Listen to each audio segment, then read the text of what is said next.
আসসালামু আলাইকুম। আশার মিনি কিচেনে সকল বন্ধুদের স্বাগত জানিয়ে শুরু করছি। আজকে আমি নিয়ে এসেছি দুর্দান্ত স্বাদের একটি বেগুনের রেসিপি নিয়ে। প্রেসার কুকারের মধ্যে বেগুন আর 1 বাটি সরষের তেল দিয়ে খুবই দুর্দান্ত স্বাদের একটি রেসিপি খুব সহজেই তৈরি করে নিতে পারবেন মাত্র 10 মিনিটে। আর এই বেগুনের রেসিপিটি ভাত, রুটি, পরোটার সঙ্গে খেতে পারবেন। এখানে আমি একটা বড় সাইজের বেগুন নিয়েছি আর বেগুনের মুখটা আমি কেটে বাদ দিয়ে দিচ্ছি। তারপর আমি বেগুনটা মাঝ বরাবর 2 পিস করে কেটে নেব, যাতে বেগুনের ভিতরে পোকা টোকা থাকলে দেখা যায়।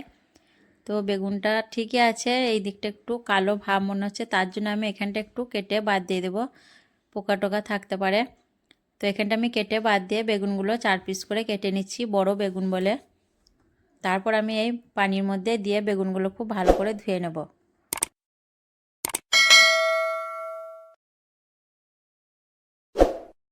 বেগুনটা কেটে নেওয়ার পর একটা আমি বড় সাইজের টমেটো নিয়েছি, আর টমেটোটা একটু পানির মধ্যে আমি ভালো করে ধুয়ে নেব।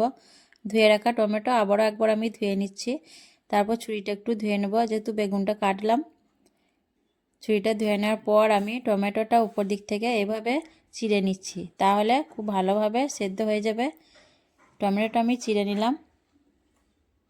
তারপর এখানে আমি একটা প্রেসার কুকারের মধ্যে একটা মাঝারি সাইজের আলু ভালো করে কেটে ধুয়ে নিয়ে নিচ্ছি, আর বেগুনগুলো খুব ভালো করে ধুয়ে দিয়ে দিচ্ছি। আর বেগুনের বড় সাইজ বলে আমি এখানে একটা বেগুন নিয়েছি, আপনারা চাইলে বাড়িয়ে কমে নিতে পারেন। আর আলুটা অপশনাল, আপনারা চাইলে দিতেও পারেন, না দিতেও পারেন।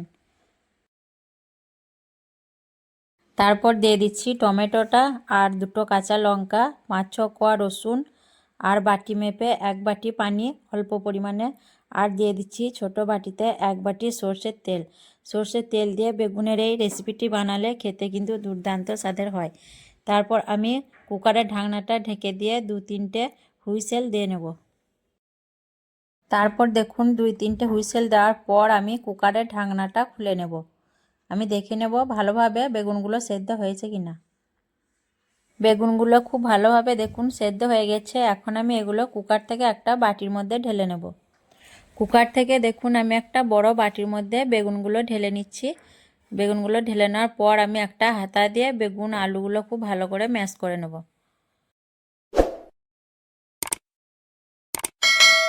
হাতা দিয়ে দেখুন আমি বেগুনগুলো আর আলু খুব ভালোভাবে ম্যাশ করে নিয়েছি, আর খুব ভালোভাবে সব কিছু সেদ্ধ হয়ে গেছে। বেগুনগুলো থেকে খুব সুন্দর একটা গন্ধ বেরিয়ে আসছে সর্ষের তেল দেওয়ার কারণে। এখন আমি ভর্তাটা বানিয়ে নেব।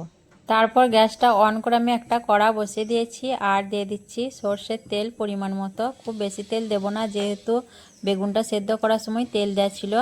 তারপর তেলটা ভালো করে গরম হয়ে আসার পর আমি দিয়ে দিচ্ছি 2-3টে ছোট সাইজের শুকনো লঙ্কা দিয়ে একটু ভেজে নেব। লঙ্কাগুলো একটু লাল লাল করে ভেজে আমি তুলে নেব।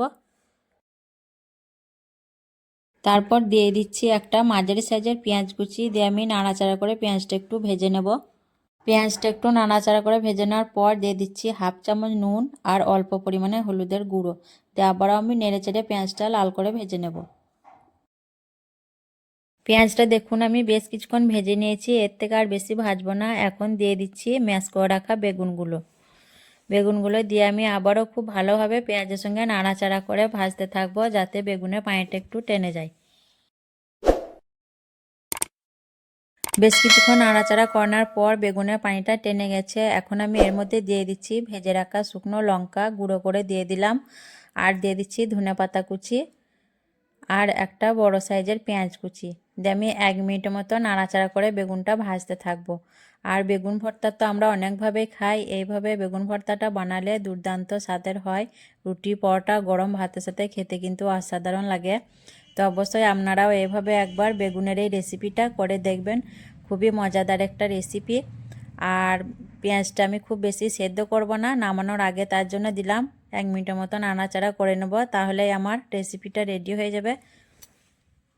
আর বেগুনের এই রেসিপির মধ্যে অবশ্যই নামানোর আগে কাঁচা পেঁয়াজ আর ধনেপাতা দিবেন, তাহলে দেখবেন খেতে দুর্দান্ত স্বাদের হবে। আর এটা আমার রেডি হয়ে গেছে এখন রান্নাটা। এখন আমি গ্যাসের চুলাটা অফ করে নামিয়ে নেব। বেগুনের এই দুর্দান্ত স্বাদের রেসিপি কেমন লেগেছে অবশ্যই কমেন্টে জানাবেন। ভালো লাগলে লাইক করবেন, শেয়ার করবেন, আর আমার চ্যানেলটি সাবস্ক্রাইব করে আমার পাশে থাকবেন।